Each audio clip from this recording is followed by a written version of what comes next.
Fakultas Keguruan dan Ilmu Pendidikan dari Universitas Muhammadiyah Jepang, kelompok 1. Video ini kami buat untuk memenuhi tugas mata kuliah bimbingan konseling dengan dosen pengampu Bapak Budi Kurniawan, SPD MP.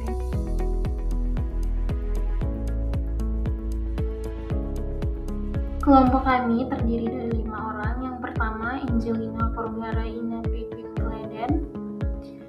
Yang kedua, Priscilia Stefani Meneseran. Yang ketiga, Gregorius Osvaldo Maya. Yang keempat, Yovita Nahak. Dan yang kelima, Adelguna Hilary Tae. Definisi evaluasi bimbingan konseling. Menurut Groundland pada tahun 1995, evaluasi sebagai proses sistem untuk menentukan atau membuat keputusan sampai sejauh mana tujuan-tujuan pengajaran telah dicapai siswa. Yang berikut menurut Sumaye Suryabrata pada tahun 2012, istilah evaluasi menekankan para pengguna informasi yang diperoleh dengan pengukuran maupun dengan cara lain untuk menentukan pendapat dan membuat keputusan-keputusan dalam bidang pendidikan. Yang berikut ciri-ciri evaluasi bimbingan konseling. Yang pertama, pengumpulan informasi. Proses pengumpulan informasi bersifat kuantitatif dan bersifat kualitatif yang didapat melalui proses pengukuran. Yang kedua, analisis dan interpretasi. Terdapat proses analisis dan interpretasi informasi. Artinya di dalam evaluasi terdapat proses membandingkan fakta dengan patokan tertentu. Yang ketiga, pengambilan keputusan. Memiliki tujuan akhir pengambilan keputusan. Tujuan evaluasi bimbingan konseling. Tujuan umum evaluasi bimbingan konseling untuk menilai secara keseluruhan apakah program BK yang telah dilaksanakan layak dilanjutkan atau tidak layak dilanjutkan.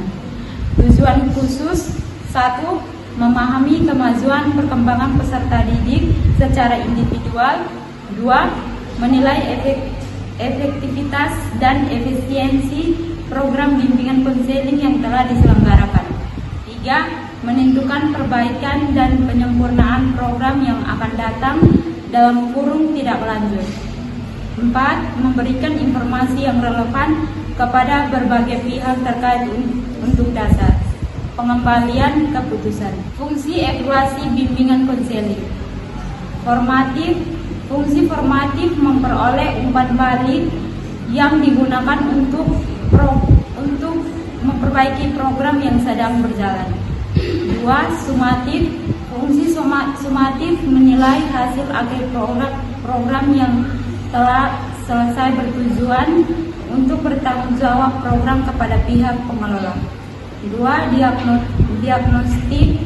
Diagnostik berfungsi secara spesifik kekuatan, kelemahan, dan masalah yang terjadi dalam pelaksanaan program BK. Bimbingan konseling. Terdapat 5 prinsip bimbingan konseling, yaitu yang pertama, komprehensif. Evaluasi harus mencakup keseluruhan program dan semua aspek layanan. Yang kedua, objektif. Penilaian harus berdasarkan data nyata atau fakta, bukan subjektivitas. Yang ketiga, relevan. Alat dan prosedur evaluasi harus sesuai dan berkaitan langsung dengan tujuan program aktivitas. Yang keempat, kontinuitas. Evaluasi dilakukan secara berkala dan berkelanjutan, bukan hanya di akhir program. Yang kelima, partisipasi. Melibatkan semua pihak yang berkepentingan seperti siswa, guru BK, orang tua, dan kepala sekolah.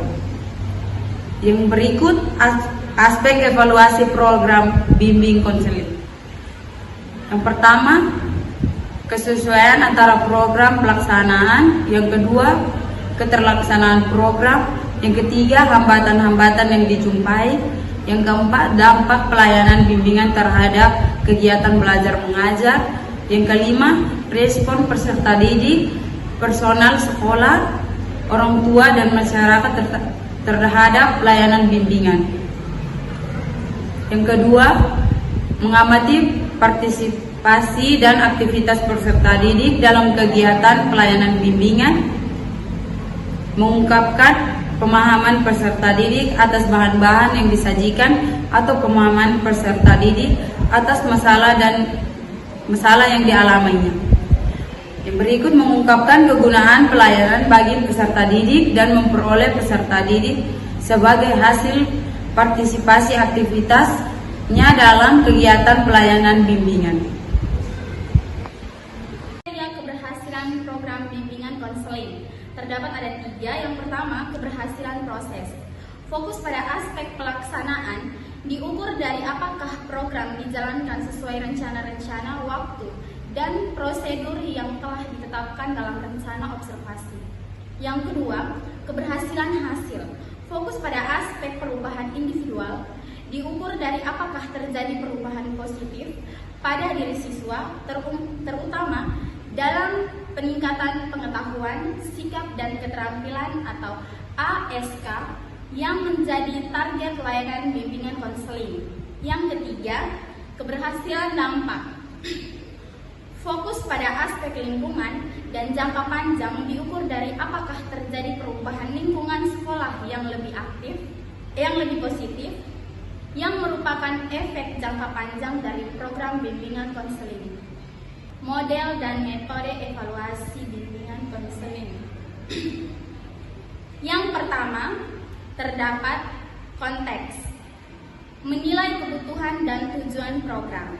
Yang kedua, terdapat input, menilai sumber daya atau staff, anggaran, saran, dan kompetensi.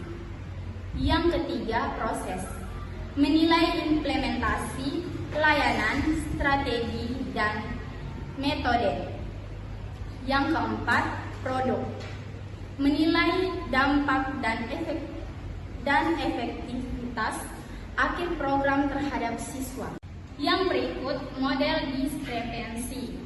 Terdapat fokus utama, ukuran kesenjangan diskrepensi antara yang direncanakan atau standar dengan yang ditemukan atau fakta di lapangan. Yang berikut, manfaat, mengidentifikasi secara spesifik letak kelemahan pada input, proses, atau upload program. Selanjutnya, metode dan prosedur evaluasi. Di dalam metode terdapat 2 metode yang digunakan dalam pengumpulan data evaluasi. Yang pertama, berdasarkan hasil atau dampak, bisa menggunakan angket atau kuesioner, skala sikap, alat tes standar. Kemudian yang kedua yaitu berdasarkan proses atau kinerja. Pengumpulan datanya bisa berupa wawancara, catatan anekdot, observasi, dan juga jurnal kegiatan. Kemudian prosedur atau langkah-langkah dalam evaluasi terdapat 5 langkah. Yang pertama, penentuan tujuan dan objek. Yang kedua, pemilihan instrumen. Yang ketiga, pengumpulan data. Yang keempat, analisis dan interpretasi data. Dan yang kelima, penyusunan laporan dan rekomendasi. Kemudian laporan dan tindak lanjut. Penyusunan laporan sendiri berisi tujuan. Tujuannya menyampaikan informasi akurat dan memberikan keyakinan kepada pengelola bahwa layanan berjalan secara profesional. Kemudian isi laporannya bisa berisi tujuan evaluasi, kegiatan, hasil atau temuan data, kesimpulan, dan rekomendasi tindak lanjut.